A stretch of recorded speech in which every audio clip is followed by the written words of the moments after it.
የእግዚአብሔር መገኘት ማስረጃዎች በሚል ዛሬ እግዚአብሔርን ቃል እንካፈላለን። በዘጸአት መጽሐፍ ምዕራፍ 33 ከቁጥር 12 ጀምሮ በጌታ በኢየሱስ ክርስቶስ ስም እንደዚህ ያነባሉ። ሙሴ እግዚአብሔርን አለው፣ እነዚህን ሕዝብ ምራ ብለህ ነግረኸኝ ነበር። ከኔ ጋር የምትልከው ማን እንደሆነ አላሳወከኝም። አንተን በስም አውቀሃለሁ፣ በፊቴም ሞገስ አግኝተሃል ብለህ ነበር። በእኔ ደስ ተሰኝተ ከሆነ አንተን አውቅህና ያለማቋረጥ በፊት ሞገስ አገኝ ዘንድ መንገድህን አስተምረኝ። ይህ ሕዝብ የአንተ ሕዝብ መሆኑን አስታውስ። እግዚአብሔር ሀልዎቴ ካንተ ጋር ይሄዳል፣ እረፍትም እሰጥሃለሁ ብሎ መለሰ። ከፍና አድርግ መጽሐፍ ቅዱሳችንን። እኔ የምለውን ከኔ ጋር እንበል። እግዚአብሔር አስተማሪያችን ስለሆነ እግዚአብሔር ሆይ አመሰግንሃለሁ። ቃልህን እወደዋለሁ፣ ካንተም እማራለሁ። የበዛ ሰላም፣ የማይወሰድ ደስታ፣ የድል ሕይወት ዛሬም ነገም ለዘላለም አለኝ። አሜን።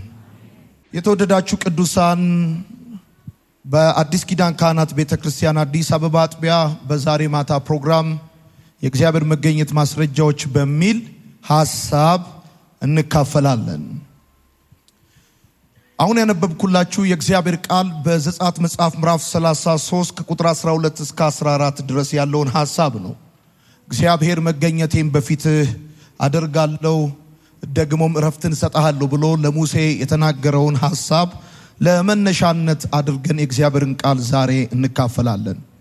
ሙሴ የእግዚአብሔርን መገኘት የሚፈልግበት ልዩ ስፍራ የነበረው ሰው ነበረ። እንደዚሁም ደግሞ ያለ እግዚአብሔር መገኘት ወዴትም መሄድ የማይፈልግም ሰው ነበር። በዚህ ስፍራ የምትመለከቱት ሐሳብ እሱን ነው። የእግዚአብሔርን መገኘት የእግዚአብሔርን ሕልውና በሚፈልግበት ጊዜ ከማህበረሰቡ አብሮት ካሉ ሰዎች ዞር ይልና ወጣ ብሎ በልዩ ሁኔታ ከእግዚአብሔር ጋር ለመገናኘት የእግዚአብሔርን መገኘት በመፈለግ የእግዚአብሔርን መገኘት የሚፈልግበት ልዩ ስፍራ ነበረው። ዳዊት የእግዚአብሔርን መገኘት በትጋት በብዙ ጥማት ይፈልግ እንደነበረ የእግዚአብሔር ቃል ይናገራል።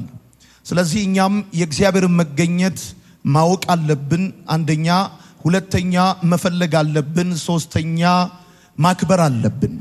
ምክንያቱም ከእግዚአብሔር መገኘት በላይ ኃይለኛና አስፈላጊ ነገር ለክርስቲያኖች የለም። ጥሩ ቤት ጥሩ ነው፣ ጥሩ መኪና ጥሩ ነው፣ ጥሩ ስራ ጥሩ ነው፣ ጥሩ ወዳጆች ጥሩ ናቸው። ጥሩ የትምህርት ደረጃም ደግሞ በብዙ መልኩ መማር ወደዛ ሁኔታ መድረስ በጣም አስፈላጊ ነው።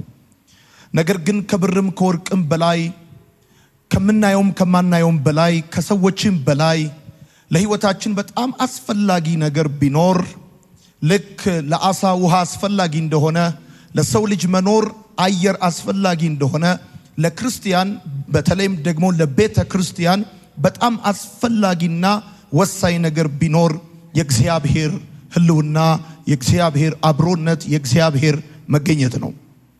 የእግዚአብሔር መገኘት የሚወዳደር ምንም ነገር የለም። ትምህርት ቢሆን፣ መዝሙር ቢሆን፣ የትኛውም ነገር ለሕይወታችን የሚጠቅም ሊሆን የሚችለው ከእግዚአብሔር መገኘት ጋር አብሮ አቬለብል ሲሆን ብቻ ነው። ያለ እግዚአብሔር መገኘት የሆነ ትምህርት ዝም ብሎ ሴኩላር ካለው ትምህርት አይለይም፣ ሕይወት ለዋጭ አይሆንም። ያለ እግዚአብሔር መገኘት የሆነ መዝሙርም እንደው ዝም ብሎ ጊዜ ከመፍጀት ያለፈ ትርጉም አይኖረውም። ትምህርት ሕይወት ለዋጭ የሚሆነው፣ መዝሙርና አምልኮም ደግሞ ለመጽናናት ለመንፈሳዊ ብርታትና ለታድሶ የሚሆነው በእግዚአብሔር መገኘት ውስጥ ሲሆን እንደሆነ ማሰብ በጣም አስፈላጊ ነው። ስለዚህ ለቤተ ክርስቲያን እንዲሁም ለክርስቲያኖች የእግዚአብሔርን መገኘት የሚያክል ምንም ነገር እሱ ሊወዳደር የሚችል ምንም ነገር የለም። ወዳጆቼ፣ የሕይወታችን ትልቁ ሀብት የእግዚአብሔር መገኘት ነው። በጣም ልንፈራው የሚገባ ነገር ቢኖር የተቃዋሚዎቻችንን ተቃውሞ ሳይሆን የእግዚአብሔርን መገኘት በሕይወታችን ሚስ ማድረግ ነው።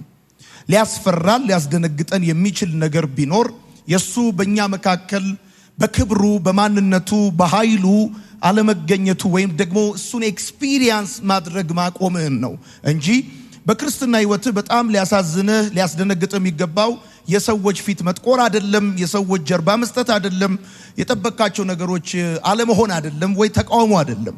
ለክርስቲያን በጣም አስፈላጊውና ትልቁ ሀብቱ የእግዚአብሔር መገኘት ነው። የእግዚአብሔር መገኘት ባለበት ጉባኤ ውስጥ በጸሎት በአገልግሎትና በህይወት የተለየ ነገር ይሆናል። የተለመደ ነገር የሚሆነው የእግዚአብሔር መገኘት በሌለበት ጉባኤ ውስጥ ነው። የእግዚአብሔር መገኘት የሌለበት ክርስትና ሃይማኖት እንጂ ህይወት አይሆንም። ስርዓት ይሆናል፣ ድካም ይሆናል፣ አሰልቺ ይሆናል ወዳጆቼ።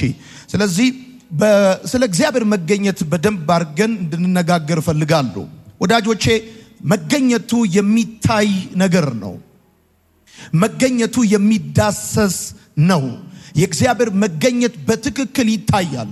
አይኖቻቸው ለተከፈተላቸው ሰዎች፣ ለሚያውቁት ሰዎች፣ ለለመዱት ሰዎች፣ ከዛ ከእግዚአብሔር መገኘት ጋር ጥገኛ ለሆኑ ሰዎች ያለ እግዚአብሔር መገኘት የታላላቅ ባለስልጣኖች፣ ባለሀብቶች በጉባኤ መካከል መገኘት ለነሱ ምንም ነው ወዳጆቼ። ሺህ ሰው ቢገኝ፣ ትልቅ ሰዎች ቢገኙ የእግዚአብሔር መንፈስ ያልተገኘበት ጉባኤ ግን እውነቴን ነው የምነግራችሁ፣ ሰርግም ቢሆን ከለቅሶ አይለይም። እና የእግዚአብሔር መገኘት የሚታይ ነገር ነው። በትክክል ይታያል። ለመንፈሳዊ ሰው፣ ለቤተ ክርስቲያን መሪ፣ ለአገልጋይ የእግዚአብሔር መገኘት ይለያል፣ ይታወቃል፣ ይታያል። ትዝ ይላችሁ ከነበረ ሶስቱ እንግዶች በበር ሲያልፉ አብርሃም በዛፍ ስር ቁጭ ብሎ ቀትር ሆኖ ሳለ እንግዶቹን ዘብዝቦ በጣም ጭቅጭቆ ወደ ቤቱ አስገባቸው። ከገቡ በኋላ ያደረገው ነገር መጀመሪያ የእግር ውሃ፣ ጥጃ፣ እርጎ እያለ ብዙ ነገር አቀረበላቸው። እና ሰዎቹ ሲቆዩ ነው የቆየ ጥያቄውን ያነሱት። አብርሃም ጸልዩልኝ አላለም። የተስፋ ቃል የተገባልኝ ግን የተዘገየብኝ ነኝ አላለም። አስገባቸው፣ አቆያቸው። ሲቆዩ የቆየ ጥያቄውን አነሱ። እና ወዳጆቼ ልክ አብርሃም ቤት ገብተው እንደቆዩት እነዛ እንግዶች በቤታችን ቢቆይ ህይወታችንን ሊለውጥ የሚችል ሳንጠይቀው ጥያቄያችንን የሚመልስ ጉድለታችንን የሚሞላ ዝገታችንን የሚያስወግድ የእግዚአብሔር መገኘት ነው። በክርስትና ህይወታችን ለማደጋችን መገለጫው የገዛነው ቤት ወይም ደግሞ ያለን ሶፋ፣ ፍሪ ቴሌቪዥን አይደለም፣ የእግዚአብሔር ህልውና ነው። ቤታችን ራሱ ደስ የሚለው አምልኳችን፣ ስብስባችን ራሱ በጣም የተባረከ የሚሆነው የእግዚአብሔር መገኘት ሲኖርበት ነው። ዛሬ ማታ የእግዚአብሔርን መገኘት እንደገና ኤክስፒሪየንስ እንድናረግ የእግዚአብሔር መንፈስ በመካከላችን በኃይል ያልፋል። እስቲ በደንብ አርጉና አሜን በሉ። እኔ እናንተን እንደማየው እናንተም እኔን እንደምታዩት፣ ስለዚህ የእግዚአብሔር መገኘት ይታያል። ይገርማችኋል፣ ይታያል። እግዚአብሔር ምስክርን ይታያል። እንደውም በጣም ብዙ ክርስቲያኖች በእግዚአብሔር መገኘት ውስጥ ህይወታቸው ሲሆን፣ ጊዜያቸው ሲቆይ እንደውም አንዳንድ ሰዎችን አያዩም። ይገርማል፣ አያዩም። ማን ይምጣ ማን አይምጣ አያዩም። ምክንያቱም እነሱ የሚያዩት ከሁሉ በላይ ከብዶ ደመናው ላይ ተጭኖ ያለውን የእግዚአብሔርን ህልውና ስለሚያዩ ማን እንዴት ዘመረ፣ እንዴት አልዘመረ፣ ማን እንዴት አጨበጨበ፣ እንዴት አላጨበጨበ፣ ማን ምን ለበሰ አልለበሰ፣ በእግዚአብሔር መገኘት ውስጥ ለሚቆዩና ለሚኖሩ ሰዎች ወዳጆቼ በጣም የሚታያቸው ነገር የእግዚአብሔር መገኘት ነውና የእግዚአብሔር መገኘት የሚታይ ብቻ አይደለም፣ የሚዳሰስ ነውና አሜን እንድትሉ ፈልጋለሁ። ኧረ አሜን በል። መጽሐፍ ሲናገር እንደዚህ ያለ ምክንያት መቅሰል ለማን ነው? ጠብ ለማን ነው? የወይን ጠጅ በመጠጣት ለሚዘገዩ አይደለምን አለ። የወይን ጠጅ ከመጠጣታቸው በፊት በትክክል ሲሄዱ የነበሩ ሰዎች፣ በትክክል ሲያወሩ የነበሩ ሰዎች ወይን ጠጁን እየጠጡ በቆዩ ቁጥር ንግግራቸው መቀየር ይጀምራል፣ እርምጃቸው ይቀየራል። ፖለቲከኛ ያልነበረ እንደ ፖለቲከኛ ያደርገዋል።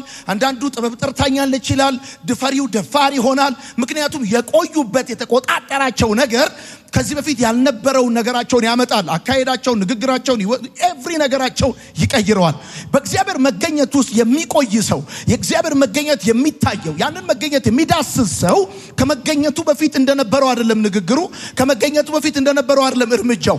በጌታ በኢየሱስ ክርስቶስም እስኪታወቃችሁ ድረስ በእነዚህ ቀጣይ ወራቶች ማይቲ የሆነ የእግዚአብሔር ፕሬዘንስ ወደ ቤታችሁ ይምጣ። አንዳንዶቻችሁ ይሄንን መገኘት ኤክስፒሪየንስ ካደረጋችሁ የቆያችሁ ካላችሁ በጌታ በኢየሱስ ክርስቶስም ከዚህ ቀን ጀምሮ በግልጽ እስከሚታወቃችሁ ድረስ የእግዚአብሔር መገኘት አብሯችሁ ይሆናል። በጌታ በኢየሱስም ይሆናል። የእግዚአብሔር መገኘት የራሱ የእግዚአብሔር ስብዕና ድባብ ነው። ለዚህ ነው ለቤተ ክርስቲያን ድምቀት የሚሆነው፣ ለአጋንንት እሳት የሚሆነው የራሱ የእግዚአብሔር ስብዕና ድባብ ነው። ስለ መገኘት ስናወራ እያወራን ያለነው መድረክ ላይ ስላለው መብራት አይደለም፣ ወይም ጭስ አይደለም፣ ወይም ደግሞ ስለ ሙዚቃው መሳሪያ አይደለም፣ ስለ ተናጋሪው ታዋቂ ሴሌብሪቲ ስለሆነው ሰባኪ አይደለም እያወራን ያለነው። የእግዚአብሔር መገኘት ብለን ስንል በህይወታችን፣ የእግዚአብሔር መገኘት ስንል በጉባኤያችን እያወራን ያለነው የራሱ የእግዚአብሔር አልፋና ኦሜጋ የሆነው ኤልሻዳይ የሆነው ሁልጊዜ አዲስ የሆነው የማይለመደው ጠዋት ማለዳ አዲስ የሆነው የራሱ የእግዚአብሔር ስብዕና ነው። የራሱ የእግዚአብሔር የስብዕናው ድባብ ነው። ልባርካችሁ፣ ከፍ አድርጉ እጆቻችሁን። የእግዚአብሔር የራሱ የስብዕናው ድባብ በቤታችሁ ላይ ይምጣላችሁ፣ በኢየሱስም ይምጣላችሁ። የእግዚአብሔር ህልውና የሚታይበት ቤተ ክርስቲያን፣ የእግዚአብሔር ህልውና የሚዳሰስበት አገልግሎት ላይ አጋንንት ይጮሃል፣ እስራት ይፈታል፣ የተሰበረ ይጠገናል፣ ጨለማው ይገፈፋል፣ የተበላሸው ይስተካከላል። ለሁሉ ጥያቄ አንድ መልስ አለ። ሐኪም ለተለያየ ጥያቄ ወዳጆቼ የተለያየ መልስ አለው። እግዚአብሔር ግን ለሁሉም ጥያቄ አንድ መልስ አለው። ያ መልስ የእግዚአብሔር መገኘት ይባላል። አሜን ይሁን። አሜን። እስቲ በደንብ አሜን በሉ።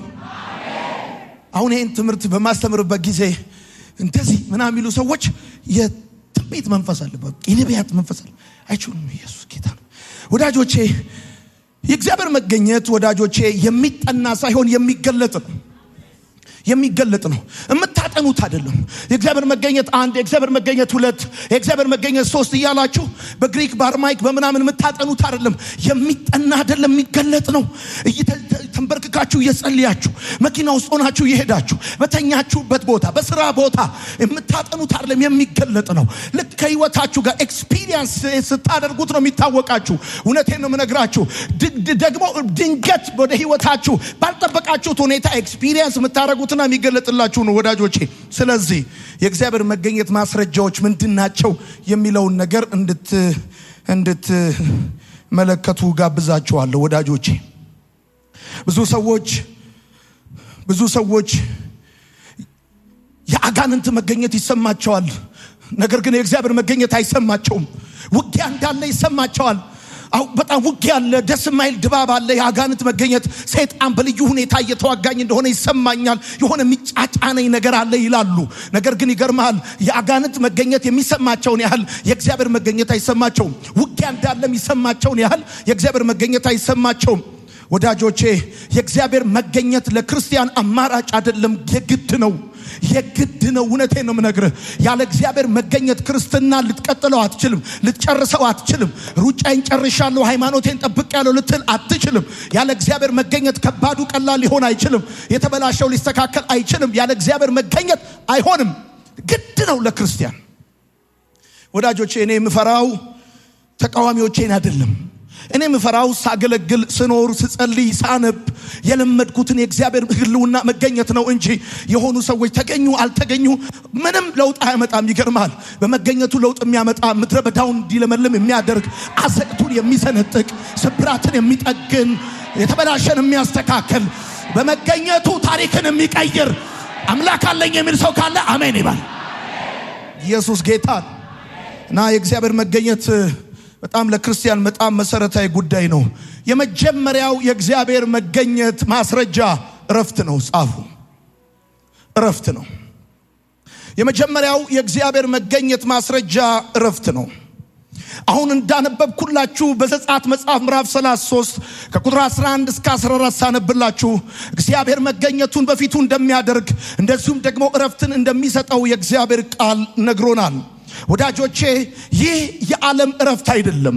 የእግዚአብሔር መገኘት ማስረጃ በቤታችሁ በህይወታችሁ ምንድነው ብላችሁ ስትጠይቁ ብራችሁ አይደለም፣ ስራችሁ አይደለም፣ ብዙ ነገሮቻችሁ የሚታዩት ነገሮች አይደሉም። ዋነኛው እረፍት ነው። ይሄ እረፍት ደግሞ የዓለም እረፍት አይደለም።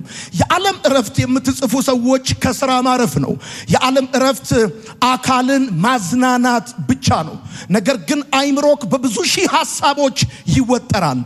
ይሄ በእግዚአብሔር መገኘት ውስጥ ያለ እረፍት አካልን ስለማዝናናት አይደለም። የሆነ ሐይቅ ዳር ሄደ፣ የሆነ ቢች ዳር ሆነ እግርን ውሃ ውስጥ እንደዚህ እያደረግ ቄጤማ ምናምን እየቀጠፍ ምናምን ከዚህ ከተማ ወጣ ብለ ቢሾፍቱ ሄደ የሚሰማ አይደለም። ይሄ እረፍት፣ ይሄ ከእግዚአብሔር መንፈስ መገኘት የተነሳ የሆነ እረፍት ወዳጆቼ የነፍስ እረፍት ነው። የነፍስ እረፍት ነው። ከጥፋተኝነት ስሜትና ከጭንቀት ሸክም መላቀቅ ነው ይሄ እረፍት። ይሄ እረፍት ልዩ እረፍት ነው። የነፍስ እረፍት ነው። ነፍስን ያጎበጠ ያደከመ ውስጥህን ያደማ ብዙ ነገር ይኖራል። ቅድም እንደነገርኳችሁ የዓለም እረፍት ወዳጆቼ አካልን ብቻ ማዝናናት ነው። ነገር ግን at the same time አይምሮክ በብዙ ሺህ ሐሳቦች ይወጠራል። ነገር ግን በእግዚአብሔር መገኘት እረፍት ውስጥ ስትሆን፣ ልክ በእግዚአብሔር መገኘት ውስጥ ስትሆን ኤክስፒሪየንስ የምታደርገው አንድ እረፍት አለ። ይሄ እረፍት የነፍስ እረፍት ይባላል። የውስጥ እረፍት ይባላል። ይሄ እረፍት ይገርምሃል፣ ከጥፋተኝነት ስሜት፣ ከበደለኝነት ስሜት፣ ከሚያሳድድ ከየትኛውም አይነት ስሜት፣ እሱ ብቻ አይደለም፣ ከጭንቀት፣ ከግራ መጋባት፣ ምክንያቱን ከማታውቀው ሐዘን፣ ድባቴ ነፍስን የሚያሳርፋት እፎይ የሚያስብላት የነፍስ እረፍት ነው ይሄ እረፍት። ወዳጆቼ በእግዚአብሔር መገኘት ውስጥ የሆነ እረፍት እኔ ሁሉን ችዬዋለሁ አይደለም፣ ሁሉን የሚችለው ከኔ ጋር ነው ማለት ነው። አየህ፣ በእግዚአብሔር መገኘት ውስጥ የምታርፈው ሁሉን ችለህ አይደለም። በእግዚአብሔር መገኘት ውስጥ የምታርፈው ሁሉ ጥያቄ ተመልሶ አይደለም፣ የተበላሸው ተስተካክሎ አይደለም። በእግዚአብሔር መገኘት ውስጥ ማይቲ የሆነ የእግዚአብሔር የራሱ የሰብዕናው ድባብ ካንተ ጋር ሲሆን ነፍስ ታርፋለች። ነፍስ ታርፋለች። እስቲ አሜን ይባላል በደንብ አድርጋችሁ። እና ይሄ እረፍት ወዳጆቼ ምንም ችግር እንደሌለባችሁ ማስመሰል አይደለም። ከችግር በላይ የሆነው ጌታ ካንተ ጋር እንዳለ ማወቅ፣ ካንተ ጋር እንዳለ መረዳት። በእግዚአብሔር መገኘት ውስጥ ያለውን እረፍት ስትመለከቱት የልባችሁን ጉዳት፣ የነጋችሁን ጭንቀት፣ የትላንትናችሁን ስተት የምትረሱበት የእግዚአብሔር መገኘት የእግዚአብሔር እረፍት ነው። የሁላችሁ የልባችሁን ጉዳት በጮኛ፣ በትዳር፣ በስራ፣ በልዩ ልዩ መንገድ በውስጣችሁ ያገኘ ያለውን የልብ ስብራታችሁን በፍጹም ሌላ ነገር ሂላ ያደረገው ሳይካትሪስት፣ ሳይኮሎጂስት፣ ሌላ የተለያየ ሁኔታ ውስጥ ብትሄዱ ሂላ አታደርጉም፣ አትድኑም። ጴንጤዎች ድነው የሚቀሩት መቼ መሰለ? ልክ እየጸለዩ ያለ የእግዚአብሔር መንፈስ ወደ ህይወታቸው ወደ እነሱ ይመጣል። ከዛ ተንበርክከው ቆመው የነበሩት ይንበረከካሉ። ተንበርክከው የነበሩት በደረታቸው ይተኛሉ። በደረታቸው ተኝተው የነበሩት ቀና ሲሉ ይገርማል፣ ምንጣፉ እንባ በእንባ ሆኗል፣ ውሃ በውሃ ሆኗል። እነዚህ ተኝተው ያያቸው ሰዎች የቆሙ ሰዓት ይገርማል፣ ከመተኛታቸው በፊት የነበረ የልብ ስብራት እንደ ገለባ ይበተናል። የፊት መጨማደድ በእግዚአብሔር ብርሃን ይወገዳል። ይህ የእግዚአብሔር መገኘት የልባችሁን ጉዳት፣ የነጋችሁን ጭንቀት፣ የትናንትናችሁን ስህተት የምትረሱበት፣ ከውስጥ ቁስል የምትድኑበት። ጩሁና በደንብ አድርጋችሁ አሜን በሉ። ነገ ብዙ ሰዎች እርግጠኛ አይደሉም ስለ ነገ። ብዙ ሰዎች እርግጠኛ አይደሉም ስለሚመጣው። የሚያስጨንቅ ነገር አለ። ዜናው ያስጨንቃል፣ የሚወራው ያስጨንቃል። ኢኮኖሚው ተወዷል፣ ኑሮ ተወዷል። ነገር ግን ይገርምሃል፣ አሁን በጸሎት ቦታ፣ አሁን በስራ ቦታ በእግዚአብሔር መገኘቱ ስትሆን የነገ ጭንቀት አያሳስበም። የትናንትናን ስህተት ትረሳዋለህ። ጩና በደንብ አድርገህ አሜን በል። የእግዚአብሔር ቃል እንደሚናገር ብረቱ ተንሳፈፈ ተብሎ እንደተጻፈ በእግዚአብሔር መገኘቱ ስትሆን አውት ኦፍ ናቹራል ሎ በምድሪቷ ላይ ትንሳፈፋለ። አሜን አሜን አሜን አሜን። ትከብዳለ። አሜን ይባላል።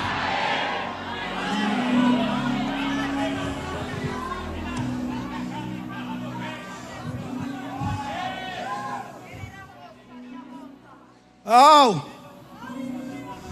ለዚህ ትምህርት ተብሎ ብቻ የመጣችሁ ሰዎች አላችሁ እና አንዳንዶቻችሁ ራሳችሁ ሂዱና አግዙት ተብላችሁ ተላካችሁ። እርዱት። በእግዚአብሔር መቅደስ ይነድ የነበረውን እሳት አመዱን እያራገፉ ያነዱ ያቀጣጥሉት እንደነበረ አንዳንድ ክርስቲያኖች አሉ። ይገርማል። ይሄ ፕሬዘንስ የሚባለውን መገኘት የሚባለውን ነገር ያቀጣጥላሉ። አመዱን ያራግፋሉ፣ ያቀጣጥላሉ። በቃ ኢየሱስ ጌታ ነው። ኢየሱስ ጌታ ነው። ድንዛዜንና ድካምን የሚያስወግድ የእግዚአብሔር መገኘት ከዚህ ቀን ጀምሮ በመካከላችን ይነጣል። በጠላታችን ራስ ላይ የሚያስጫማ የእግዚአብሔር መገኘት በእኛ ሕይወት ላይ ይሆናል። ከለመድነው በላይ ማይቲ የሆነ የእግዚአብሔር ሕልውና በሕይወታችን ላይ ይሆናል። አሜን። ይሆናል። አሜን በሉ። ኢየሱስ ጌታ ነው። የምትጽፉ ሰዎች ወዳጆቼ በእግዚአብሔር መገኘት ውስጥ ያለ እረፍት ወይንም በእግዚአብሔር መገኘት ውስጥ ያለ ማረፍ እንደ ሕፃን በእናት እንቅልፍ ውስጥ መተኛት ነው። እንደ ሕፃን በእናት እንቅልፍ ውስጥ ማንቀላፋት ነው። ሕፃን በእናቱ እንቅልፍ ውስጥ ሲያንቀላፋ ነገ ምን እንደሚበላ አያሳስበውም። ችግር ቢመጣ እንዴት እንደሚያመልጥ አያስጨንቀውም። ወዳጄ ምንም ማድረግ ሳይኖርበት ምንም መናገር ሳይኖርበት በቃ በእናቱ እንቅልፍ ውስጥ ያንቀላፋል። በእናቱ እቅፍ ውስጥ ያንቀላፋል ሕፃን ልጅ። በእግዚአብሔር መገኘት ውስጥ ያለ ማረፍ እንደ ሕፃን በእናት እቅፍ ውስጥ ማንቀላፋት ነው። ምንም መናገር ሳይጠበቅብህ ምንም ማድረግ ሳይጠበቅብህ በቃ ከእግዚአብሔር ጋር ጊዜ ማሳለፍ በቃ ከእግዚአብሔር ጋር ጊዜ ማሳለፍ፣ ቃሉን ማንበብ፣ ደግሞ መጸለይ፣ ደግሞ መዘመር፣ ደግሞ መጸለይ፣ ምንም ማድረግ ሳይጠበቅብህ ምንም መፍጨርጨር አይጠበቅብህም። ይገርማል። ይሄን እረፍት ኤክስፒሪየንስ ለማድረግ የማንንም እጅ መምታት አይጠበቅብህም። መሐላ አይጠበቅብህም። ምንም አያስፈልግም። ይገርማል። ልክ ሕፃን በእናቱ እቅፍ እንደሚያንቀላፋ እንደሚተኛ ልክ እንደዛ ኢየሱስ ጌታ ነው። ሴ አሜን። እንደዚህ ኤክስፒሪየንስ እያደረግ ከሆነ ይሄ ወዳጄ እንደው ዝም ብሎ ከልብ ኦቨር ኮንፊደንስ እንዳይመስልህ። ይሄ እንደዚህ ያለ አሁን እንደነገርኩ አይነት ማለት ነው። ገብቶሃል? በእግዚአብሔር መገኘት ውስጥ ያለ እረፍት ብያለሁ።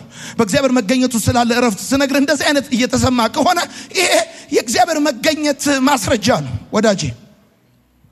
ለምሳሌ የልብህን ጉዳት ከረሳሁ አንተ እኮ የመዘንጋት በሽታ ስላለብህ አይደለም። የመዘንጋት ችግር ስላለብህ አይደለም። ድነ ነው ወዳጄ። ኬሚካል ውስጥ አንድ ሰው ገብቶ ኖርማል ሆኖ ሊወጣ አይችልም። እውነቴን ነው የምነግርህ። ሰው አሲድ ተደፍቶበት እንደ ቀድሞ መሆን አይችልም፣ ሊሆን አይችልም። እውነቴን ነው የምነግርህ። ሰው ጉዳትን የረሳኸው አረሳስተው አይደለም። የመርሳት ችግር ስላለብህ አይደለም። የሚፈውስ የሚያድን ሐኪም ሰርጀሪ ሲሰራ ጠባሳው ይታያል። የኔ ጌታ ግን ሲፈውስ ያለ ማስታወሻ ነው። ይሄ የእግዚአብሔር መገኘት ስብራትን ያለ ማስታወሻ ፈውሶት ነው። ጩሁና በደንብ አድርገህ አሜን በል እና እንደዚህ ማለት እንዳትቆጭ ማለት ዳንኩ እንዴ ረሳሁት እንዴ ምናምን ብለህ እንዳትቆጭ ወዳጄ። እውነቴን ነው የምነግርህ። አሁን ብዙ ሰው ሲሸበር አንተ ብዙ ብለህ የማትሸበር ከሆነ ማደነግጥ ከሆነ ዋትስ ኔክስት ነገም እንዴት ይሆናል እንዴት ይኖራል ቀጥሎ እንዴ ምናምን እያልክ የማትጨነቅ ከሆነ ምንም ስለማይሰማ አይደለም። ኢኮኖሚክስ ስላልተማርክ አይደለም። ሀገሪቷ ላይ የሆነው ያለው ነገር ስለማያሳስብ አይደለም። የእግዚአብሔር ፕሬዘንስ ውስጥ ውሎ የማደር ውጤት ነው። ይሄ this is an evidence ማይጃ አሜን በል። ሁለተኛ እንቀጥል። ኢየሱስ ጌታ ሰይ አሜን። ኢየሱስ ጌታ። ሁለተኛው የእግዚአብሔር መገኘት ማስረጃ ሰላም ነው። በዮሐንስ ወንጌል መጽሐፍ ምዕራፍ 14 በነገራችን ላይ ማቴዎስን አላነበብኩ ላይ ወደኋላ ማቴዎስ እንደዚህ ይላል መጽሐፍ፣ እናንተ ሸክም የከበዳችሁና የደከማችሁ ሁሉ ወደ እኔ ኑ እኔም እረፍት እሰጣችኋለሁ። ሉክ ዚስ እኔ እረፍት እሰጣችኋለሁ። ይሄ የቅድሙ ሐሳብ ላይ እንዲጨምሩ ፈልጌ ነው። እሺ እኔም እረፍት እሰጣችኋለሁ አለ ጌታ። እረፍት እሰጣችኋለሁ። በቃ በእግዚአብሔር መገኘት ውስጥ ያለን ሰው ይገርማል። እንኳን አይደለም ከሩቅ ሆነ ከቅርብ በር ስር ተደብቀህ አታስደነግጠውም። ተዘልሎ ተቀምጦ ታየዋል። ቀና ብሎ ነው የምታየው። ኢየሱስ ጌታ ነው። ሁለተኛው የእግዚአብሔር መገኘት ማስረጃ ሰላም ነው። በዮሐንስ ወንጌል መጽሐፍ ምዕራፍ 14 ቁጥር 27 ላይ የተለመደ ቃል ታውቃላችሁ። ሰላምን እተውላችኋለሁ ሰላሜን እሰጣችኋለሁ ብሎ የተናገረውን የእግዚአብሔርን ቃል ታውቃላችሁ ወዳጆቼ። ይህ ሰላም የዓለም ሰላም አይደለም። እንደ ቅድሙ ልክ ስለ እረፍት እንደነገርኳችሁ ወዳጆቼ፣ የዓለምን ሰላም ልትገዛው ትችላለህ፣ ልትይዘው ግን አትችልም። ጻፉ። የዓለም ሰላም ሊገዛ ይችላል፣ ሊያዝ ግን አይችልም። የዓለም ሰላም ገንዘብን ታወጣበታለህ፣ ጉልበትን ትፈጅበታለህ፣ ጊዜን ትጨርስበታለህ፣ ዋጋ ከፍለህ ልትገዛው ትችላለህ። የዓለምን ሰላም ልትይዘው ግን አትችልም፣ ልትጨብጠው ግን አትችልም፣ የራስህ ልታረገው ግን አትችልም። የዓለም ሰላም እንደ ባንክ አካውንት ነው። አንድ ቀን ይሞላል፣ ሌላ ቀን ይጎላል። የዓለም ሰላም እንደ ኪራይ ቤት ነው። አንድም ክፍያ ትጠየቅበታለህ፣ ሁለትም ትኖርበታለህ እንጂ አንተ አይደለም። እሰጣችኋለሁ ያለው ሲደብረው ሊወስድብን አይደለም። ሲደክመን ሊነጥቀን አይደለም። የኛ እንዲሆን ኦነር እንድትሆኑ ባለቤት እንድትሆኑበት። ልክ ሰው በኪራይ ቤት እየከፈለ በዋጋ ኖሮ አከራዩ ያልተመቸው ቀን እንደሚያስወጣው አይነት ሰላም አይደለም የሚሰጣችሁ። ትኖሩበት ዘንድ የተሰጣችሁ ሰላም ከሱ ዘንድ ለእናንተ የተሰጠ ደግሞም የእናንተ የሆነ እስከ መጨረሻው። ወዳጄ ይሄ ለዚህ እኮ ነው ይገርማል። ክርስቲያን ከመስከረም እስከ መስከረም ለኛ ለክርስቲያኖች ሁሌ ፋሲካን ሁሌ እንቁጣጣሽ ነው። ስንስቅ ካየህን፣ ስንደሰት ካየህን፣ ስንዘምር ካየህን ይገርማል። ልክ እንደ ባንክ አካውንት አንድ ቀን የሚሞላ ሌላ ቀን የሚጎድል ሰላም ስለሌለን ነው። በመንፈስ ቅዱስ በእግዚአብሔር መገኘት የሆነ ጢም ያለ እግዚአብሔር ምስክሬ ነው። አገር ይናወጣል፣ ይሸበራል። ነገር ግን ከእግዚአብሔር መንፈስ መገኘት የተነሳ በውስጣችን ያለ ብርቱ የሆነ ሰላም አለ። ወዳጆች ኢየሱስ ጌታ ነው። አሜን። የዓለም ሰላም ፍርሃትን መደበቅ ነው፣ ድካምን መሸሸግ ነው። በእግዚአብሔር መገኘት ውስጥ ያለ ሰላም ግን ፍርሃትን ስለመሸሸግ አይደለም፣ ድካምን ስለመደበቅ አይደለም።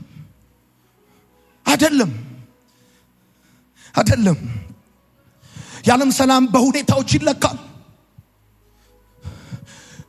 በሰዎች ይታመናል። የዓለም ሰላም በሰዎች ይጠበቃል። ይገርማል። በእግዚአብሔር መገኘት ውስጥ ያለ ሰላም ግን በሰዎች የሚታመን በሰዎች የሚጠበቅ አይደለም። በሁኔታዎች የሚለካ አይደለም። የሚመጣ ነገር አለ፣ ደግሞ የሚሄድ ነገር አለ። ወዳጆች ልክ እኮ ነው። የዚህ ዓለም ነገር እንደ ጠዋት ፀሐይ ይወጣል፣ ከዛ ሲመሽ ይገባል። እንኳን አይደለም ሌላው ጉዳይ ቀርቶ የገዛ ጥላችሁ እንኳን ሲመሽ ትቷችሁ ይሄዳል። ነገሮች እንደመጡ አልቀሩም፣ ሄደዋል። አግኝተናል የሆነ ቀን ደግሞ አጥተናል፣ ወጥተናል የሆነ ቀን ደግሞ ወርደናል፣ ተመስግነናል የሆነ ቀን ደግሞ ተወቅሰናል፣ ተወደናል የሆነ ቀን ደግሞ ተጠልተናል። በእነዚህ ሁሉ ተለዋዋጭ ሁኔታ ውስጥ ግን የማይለዋወጥ ልክ እንደ ምሰሶ በውስጣችን ቀጥ አድርጎ ያቆመን ከእግዚአብሔር መገኘት የተነሳ የተቀበልነው መገኘት አለ፣ ሰላም አለ የሚል ሰው ካለ አሜን ይባል። መኪና መስታወትን እስከ ላይ ተዘጋና ስልሰምታ አጣቅም መዝሙሩ እስከ ላይ ተከፍተዋል፣ ሰላም አለኝ ትላል። እኛ ክርስቲያኖች ካልንም የምንለው ብር አለኝ አንልም፣ ዘመድ አለኝ አንልም፣ ስልጣን አለኝ አንልም፣ ጉልበት አለኝ አንልም። ይሄን የሚሉት ፍጥረታዊ ሰዎች ነው። እኛ በእግዚአብሔር መገኘት ውስጥ ብለን የምናድር ሰዎች የምንለው ሰላም አለኝ ነው። ሌባ የማይሰርቀው በሁኔታ ላይ ያልተመሰረተ ጠዋት እስከ ማታ የምንስቅበት ሰላም አለኝ የሚል ሰው ካለ ረገጥ አድርጎ አሜን ይባል። ኢየሱስ ጌታ ነው። በሁኔታዎች የማይለካ ሰላም። ማይ ጋድ ወዳጆቼ የዓለም ሰላም ሁኔታ አካባቢያዊ ነው። ታውቃላችሁ፣ አካባቢያዊ ነው። ለምሳሌ ይሄ ሰላም ቢች ዳር ሄደ፣ ሀይቅ ዳር ሄደ፣ ቅድም እንደነገርኩ እግርህን እንዲቦርጭቅ እያረክ ይሄ ከኢንቫይሮንመንት የምታገኘው ጸጥታ ማለት አይደለም። ሰላም ማለት ይሄ በእግዚአብሔር መገኘት ውስጥ ያለ ሰላም በተሸበረ ከተማ መካከል ከሁኔታና ከመረዳት በላይ የሆነ የልብ መረጋጋት ማለት ነው። በእግዚአብሔር መገኘት ውስጥ ያለ ሰላም በሁከት መካከል፣ በችብር መካከል፣ በብዙ ውጊያ ማዕበል መካከል እውነቴ ነው ከመረዳትና ከሁኔታ በላይ የሆነ የልብ መረጋጋት። እንደዚህ አይነት ነገር የነበረው አንዱ መርዶክዮስ ነው። ሃማ የተሳካለት ይመስላል፣ አዋጅ ወጥቷል፣ ነገሩ እያለቀ ይመስላል፣ የተጠናቀቀ ይመስላል። ነገር ግን መርዶክዮስ ያለመናወጥ ተቀምጦ ነበረ። ምን ያስቀመጠው ይመስላል? ግርግሩ እኮ የሚያስፈራ ነው፣ ግርግሩ የሚያሸሽ ነው። ነገር ግን በውስጡ ሰላም አለው። አሜን በሉ በእናታችሁ፣ ጮክ በሉና እንደገና አሜን ይባላል። በእግዚአብሔር መገኘት የሆነ ሰላም ከአእምሮና ከሁኔታ በላይ የሆነ የልብ መረጋጋት። ከስራ የተቀነስክበት ደብዳቤ ተሰጥቷል። ፊትክ ላይ ምንም መሸበር አይታይም። እውነቴን እኮ ነው የምነግርህ። ረጅም ዘመን የሞከርከው ጥረት ያረክበት ፕሮሰስ ተበላሽቷል፣ ወይንም ደግሞ ቢዝነስ ፌል አድርጓል። ብዙ ነገር ግን ከእግዚአብሔር መገኘት የተነሳ በእግዚአብሔር መገኘት ውስጥ ያለ ሰላም ከሁኔታና ከመረዳት በላይ የሆነ የልብ መረጋጋት። በእግዚአብሔር መገኘት ውስጥ ያለ ሰላም ፍርሃት ወደ ልብህ እንዳይገባ የሚጠብቅ ዘበኛ ነው። ሁለተኛው ማስረጃ ሰላማችን። በዚህ ነው ሁሉ ጊዜ እንደምናገረው ክርስቲያን ነገሩ የተበላሸበትን ዶክመንት ኋላ ኪሱ አድርጎ ይዘምራል። በየሚቀጥለው ፕሮግራም ከረቫት አድርገን ሱፍ ለብሰን የምንወጣው ሚከራይ ሚዜ ስለሆን እንዳይመስልህ። የማይናወጥና የማይወሰድ ሰላም በውስጣችን ስላለ ስቀን ቀርተናል። ስቀን ቀርተናል። እግዚአብሔር ምስክሬ ነው። ስቀን ቀርተናል። ማንም እየተነሳ ሊያስለቅሰን አይችል። ስቀን ቀርተናል። የእግዚአብሔር ሰላም። ሶስተኛው በእግዚአብሔር መገኘት ውስጥ የእግዚአብሔር መገኘት ማስረጃ ሶስተኛው መለኮታዊ ጥበቃ ነው። መለኮታዊ ጥበቃ ነው። በመዝሙር 91 ከቁጥር 1 እስከ 2 የእግዚአብሔር ቃል ሲናገር እንደዚህ ይላል። በልዑል መጠጊያ የሚኖር ሁሉም በሚችል አምላክ ጥላ ስር ያድራል። እግዚአብሔርን መጠጊያዬ ምሽጌ የምታመንበት አምላኬ እለዋለሁ። ሶስተኛው የእግዚአብሔር መገኘት ማስረጃ መለኮታዊ ጥበቃ ነው። ወዳጆቼ አንዳንድ ጊዜ ብቻችሁን ስትሆኑ ጠላት በሁሉም አቅጣጫ ይሰለፍባችኋል። የዛን ጊዜ እግዚአብሔር መገኘት እንደ ጋሻ ይከባችኋል። እንደ እሳት ቅጥር በዙሪያችሁ ይሆናል። ከምታቁትም ከማታቁም ጠላታችሁ ይታደጋችኋል። የሚገርም ከምታየው ጥቃት የማታየው ጥበቃ እንዳለ ይገባል። ጥቃቱን ታየዋለህ እኮ ግን ይወረወራል፣ አይመታም። ይታቀዳል ግን ይከሽፋል። ከምታየው ጥቃት ጀርባ የማታየው ጥበቃ እንዳለ የሚገባ መገኘቱ ስትሆን ነው። የእግዚአብሔር መገኘት እንደ ጋሻ ይከባል። እንደ እሳት ቅጥር በዙሪያ ይሆናል። ይከርማል። ወደ አንተ ቀስታቸውን ይወረውራሉ ግን አይመታም። ወር ሲያደርጉ እዚህ ጋር ይመታ።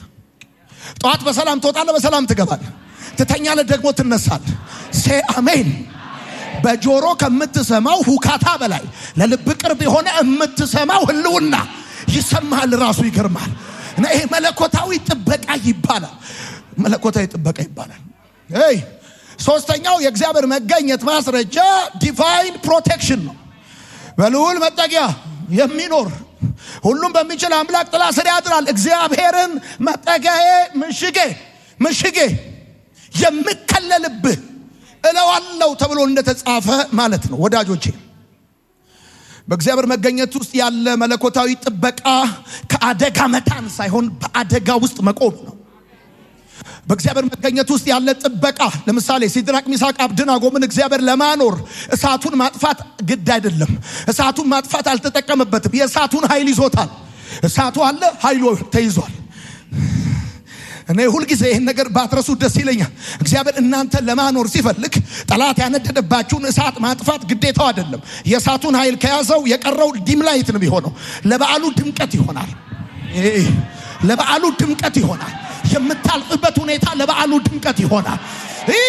እየሰማኝ ያለ ሰው ካለ በእግዚአብሔር መገኘት ውስጥ ያለ መለኮታዊ ጥበቃ ሲኖርህ እሳቱ ራሱ ደጅ ይኖራል፣ በር ይኖራል። በእሳቱ በር በኩል ንጉሱ ተጠጋ ተብሎ እንደተጻፈ አንተ አቅልለህ እንዳታየው እንደዚህ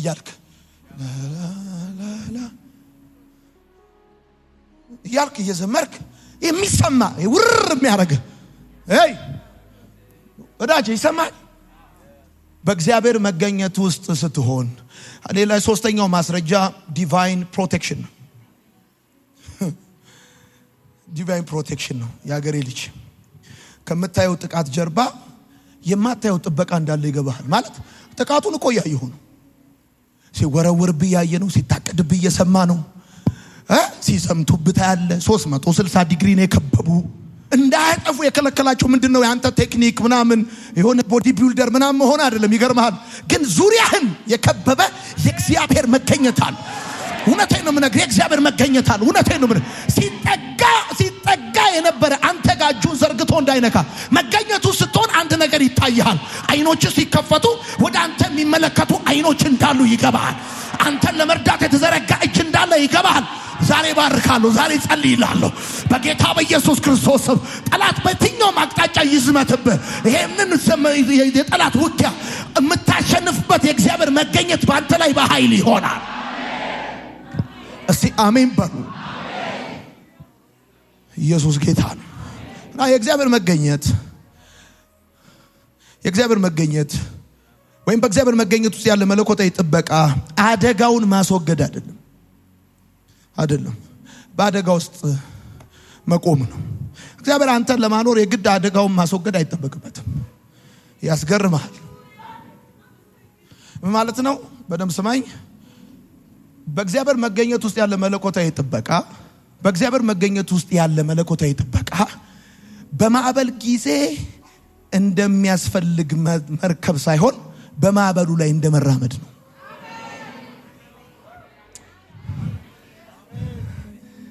ማለት በመገኘት ውስጥ ያለ መለኮታዊ ጥበቃ በእግዚአብሔር ህልውና ውስጥ ሆነ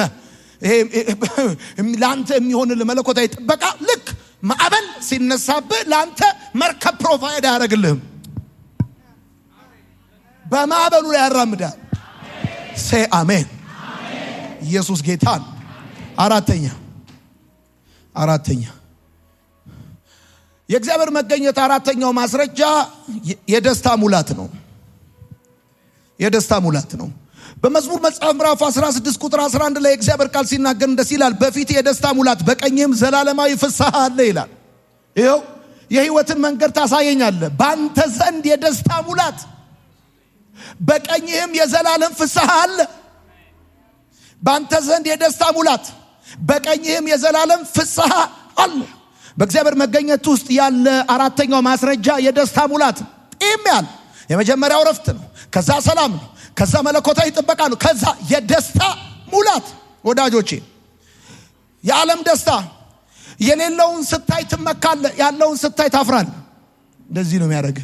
ደግመዋለሁ። ውሎ አዳርህ መግባት መውጣት በዓለም ደስታው ሲሆን የሌለውን ሰው ስታይ ትመካለህ። እኔ ከሱ ይሻላል ትላለህ። ያለውን ሰው ስታይ ታፍራለህ። ምን ማለት ነው? ባጭር አማርኛ አቤት ላዳ ሲኖር በእግረኛ ላይ ትመካል። እግረኛው ላይ ተመክተህ ሳትጨርስ ሌላ ሬንጅ ሮቨር ይዞብህ ሲመጣ ታፍራል። የዓለም ደስታ እንደዛ ነው። የዓለም ደስታ ስኬት ላይ፣ ገንዘብ ላይ፣ ጉልበት ላይ፣ የተለያየ ሁኔታ ላይ የተመሰረተ ደስታ ነው። ወዳጆቼ ከእግዚአብሔር መገኘት የተነሳ በህይወታችሁ የሚሆነው ደስታን ግን ስትመለከቱት ወዳጆቼ ስጋ ቢደክምም ነፍስ ግን ትዘምራለች። ሀብት ቢጠፋም ርስት በሰማይ እንዳለ ታውቃለህ።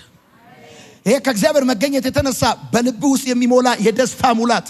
ወዳጆቼ በእግዚአብሔር መገኘት ውስጥ የሆነ የደስታ ሙላት በድካም ጊዜ እንደሚያበረታ ክንፍ ነው። በሐዘን ጊዜ እንደሚያበረታታ እንደሚያጽናና እጅ ነው።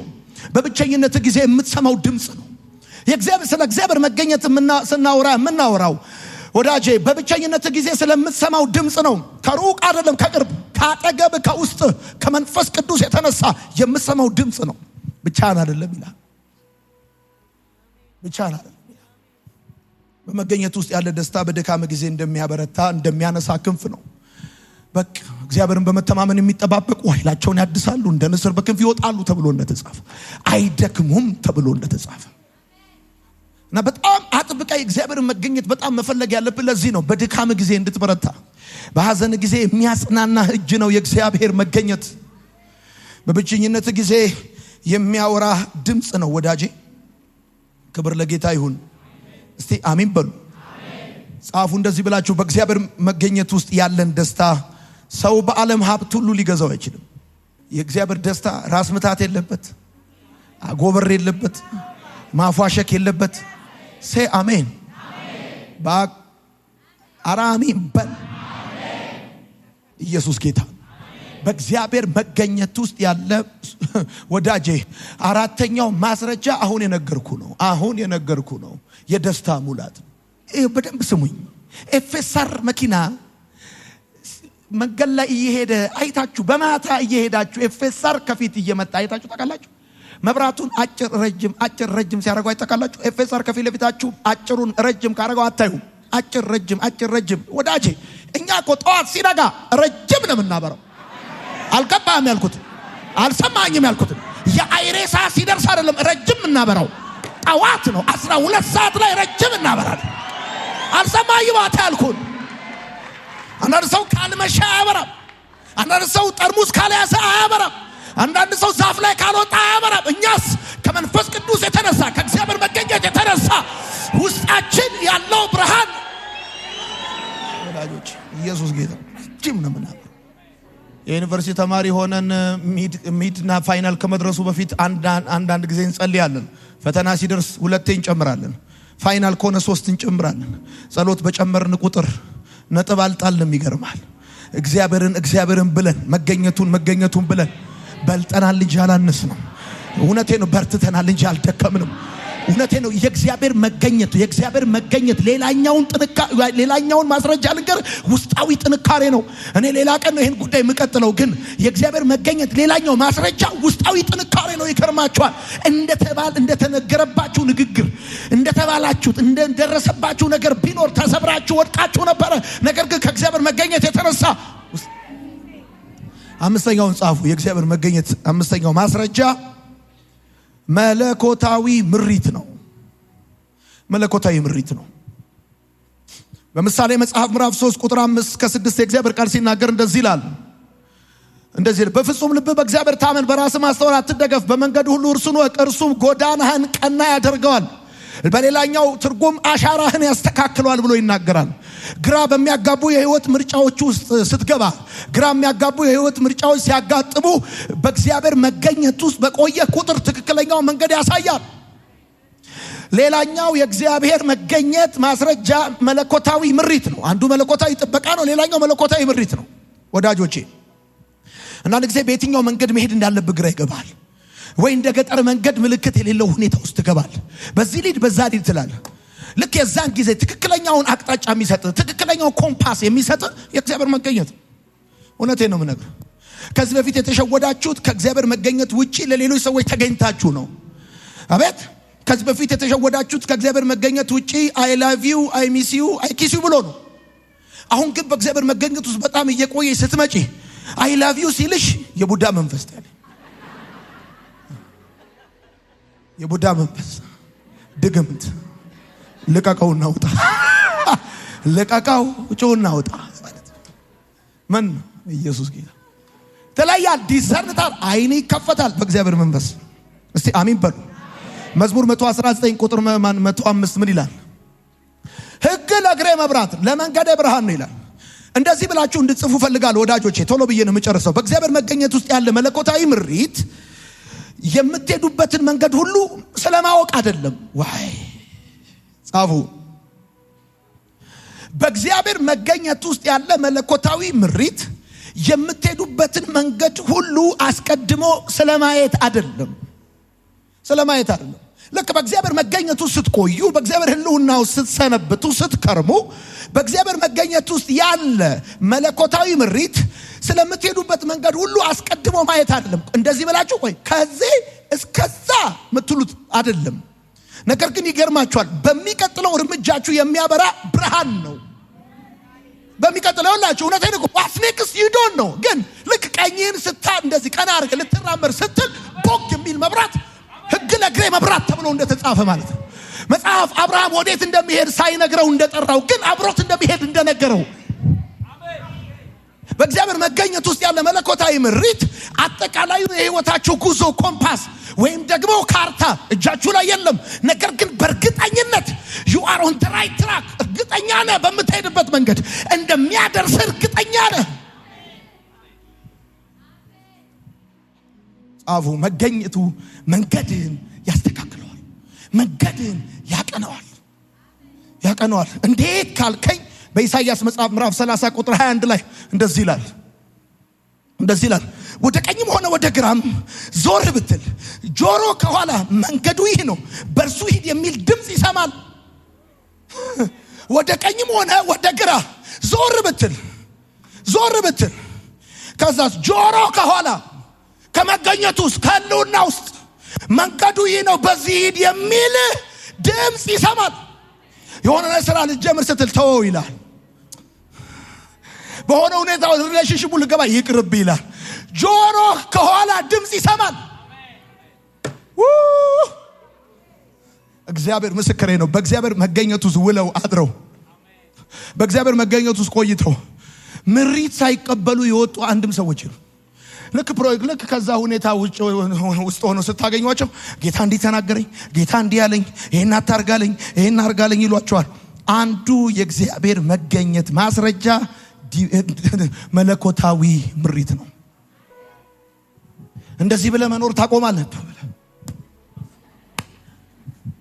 ምን ነው ትብለህ መኖር ምን ነው?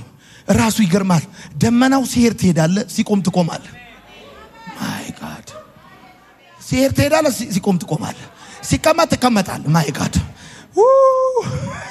የእግዚአብሔር መገኘቱን የሆነ ሰፈር መገኘቱን ለምደ የሆነ ሰፈር ሄደ፣ ከዛስ መገኘቱን ካጣ እዛ ሰፈር ደግማ አትሄድም። ኢየሱስ ጌታን እንደዚህ ብለህ ብጽፍ ደስ ይለኛል። እንደዚህ ብለህ ብጽፍ ደስ ይለኛል። በእግዚአብሔር መገኘት ውስጥ ያለ ምሪት ለምሳሌ አትሂድ ሲል ሂድ የማለት ያህል ነው።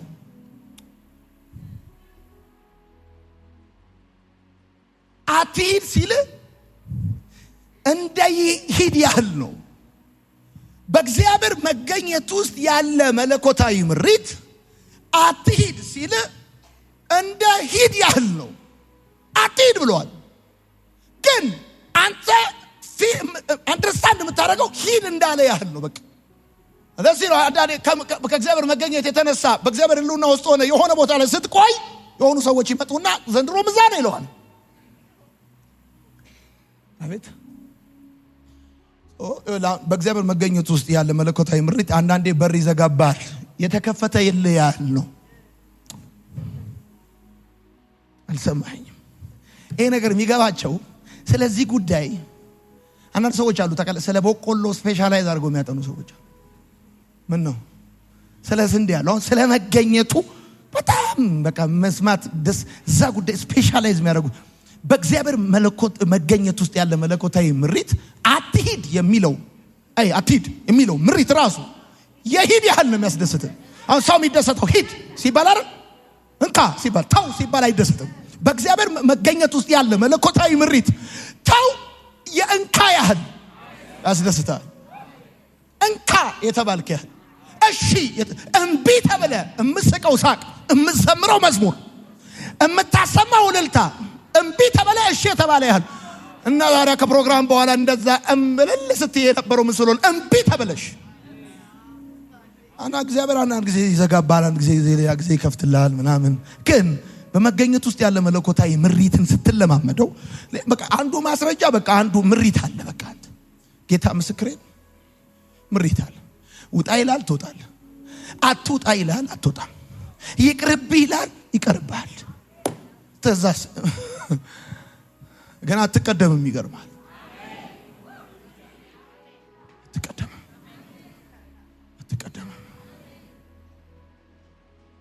ድባቴ ሁሉ ይሄዳል፣ ሐዘን ሁሉ ይሄዳል። አሜን። የመጨረሻ እንዲህ ብላችሁ ጻፉ። ጌታ እኔ መንገድ ነኝ አለ እንጂ መንገድ አሳይሃለሁ አላለም። ትክክለኛ ምሪት ማግኘት ከፈለክ በመገኘት ውስጥ ቆይ።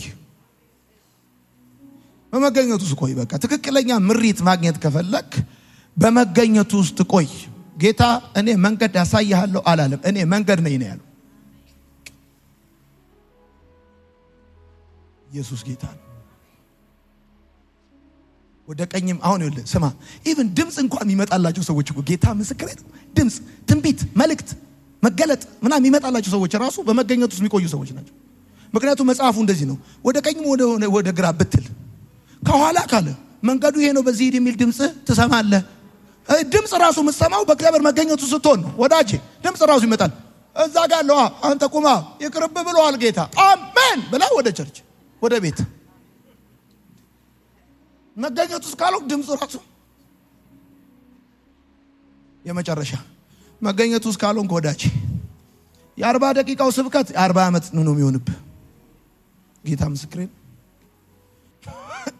በመገኘቱ ስትሆን ወዳጄ አነስቴሺያ የተወጉ ሴቶች ተቀደው እየዘመሩ ወልደዋል። የተቆጣጠራቸው ነው እኮ ህመማቸውን ያስረሳቸው። ከደማቸው ውስጥ ሲያልቅ ቁስሉን ኤክስፒሪየንስ ማድረግ ይጀምራሉ። ሄሎ እና ዝም ብለህ ኮንቲኒየስሊ ዝም ብለህ ከመገኘቱ ጋር መጣበቅ ነው ያለብህ አንተ። በቃ ይሄን መገኘቱን በደንብ ኤክስፒሪየንስ እንድታደርገው የሚያደርግን መዝሙር መስማት፣ ስብከት መስማት፣ ይሄ ዱላ፣ ይሄ ድብደባ፣ ወቀጣ የሆነ ምናምን ስተውና ስንሳሳት ራሱ እኮ ታውቃላችሁ አይደል? መገኘቱን ኤክስፒሪየንስ የሚያደርግ ሰው ነው ስህተቱን እየጠላው የሚሄደው። እውነት ውሸት? ከፍ አድርጉ እጆቻችሁ ከፍ በነብ። አሁንም እንደገና አንደኛ ከእግዚአብሔር መገኘት የተነሳ ፈጽሞ ማትረሱትና ማትጨርሱት የእግዚአብሔር እረፍት በጌታ በኢየሱስም በብርና በወርቅ አይደለም፣ በብርና በወርቅ አይደለም። ከእግዚአብሔር መገኘት የተነሳ በጌታ በኢየሱስ ክርስቶስም ከዚህ በፊት ኤክስፒሪየንስ አርጋችሁ የማታውቁት አይነት እረፍት በጌታ በኢየሱስም በእናንተ ራስ ላይ ይሆናል። የእግዚአብሔር በረከት በያዕቆብ ራስ ላይ ይሆናል እንደሚል መጽሐፍ በጌታ በኢየሱስም ከመገኘቱ የሆነ ሰላም፣ ከመገኘቱ የሆነ ጥበቃ፣ ከመገኘቱ የሆነ ምሪት፣ ከመገኘቱ የሆነ የደስታ ሙላት የእግዚአብሔር መንፈስ እንደዚህ ይናገረኛል። ለአንዳንዶቻችሁ ምርኮ እንደሚመለስ ሳቃችሁን ይመልስላችኋል። ለአንዳንዶቻችሁ ሰላማችሁን ይመልስላችኋል። ለአንዳንዶቻችሁ ደስታችሁን ይመልስላችኋል። ሰላም ለእናንተ ይሁን። የማርሲል ቲቪ ወርልድ ዋይድ ተመልካቾቻችን በአገልግሎታችን እየተባረካችሁ እንደሆነ እናምናለን። የማርሲል ቲቪ ወርልድ ዋይድን ዩቲዩብ፣ ፌስቡክ፣ ቲክቶክ እንዲሁም ኢንስታግራም ቻናላችንን ፎሎ እና ሰብስክራይብ በማድረግ ከጎናችን መሆናችሁን እንድታሳዩን በአክብሮት እንጠይቃለን። በአሜሪካ የምትገኙ የቤተ ክርስቲያናችንንና የመልካም ወጣት ፕሮጀክትን በገንዘባችሁ ማገልገል የምትወዱ ቅዱሳን በዜል ቁጥራችን +1 240 472 66 15 ላይ ገቢ በማድረግ ከጎናችን መቆም የምትችሉ መሆኑን እናሳውቃለን። ይህንንም ስታደርጉ በአመቱ መጨረሻ ላይ ከግብር ተቀናሽ የሚደረግላችሁ ይሆናል። እንዲሁም ደግሞ ስክሪኑ ላይ በተዘረዘሩት የባንክ ሂሳብ ቁጥሮቻችን ገቢ በማድረግ ከቤተ ክርስቲያናችንና ከመልካም ወጣት ፕሮጀክት ጎን መቆም የምትችሉ መሆኑን ከወዲሁ እናሳውቃለን። የተወደዳችሁ የማርሲል ቲቪ ወርልድ ዋይድ ተመልካቾቻችን ከቤተ ክርስቲያናችንና ከመልካም ወጣት ፕሮጀክት ጎን ሆናችሁ ለምታሳዩን ድጋፍ ከልብ እናመሰግናለን። ጌታ ኢየሱስ አብዝቶ ይባርካችሁ። ለኔ ህይወት ክርስቶስ ነው። ክብር ሰጥሃለሁ ጌታዬ፣ ክብር ሰጥሃለሁ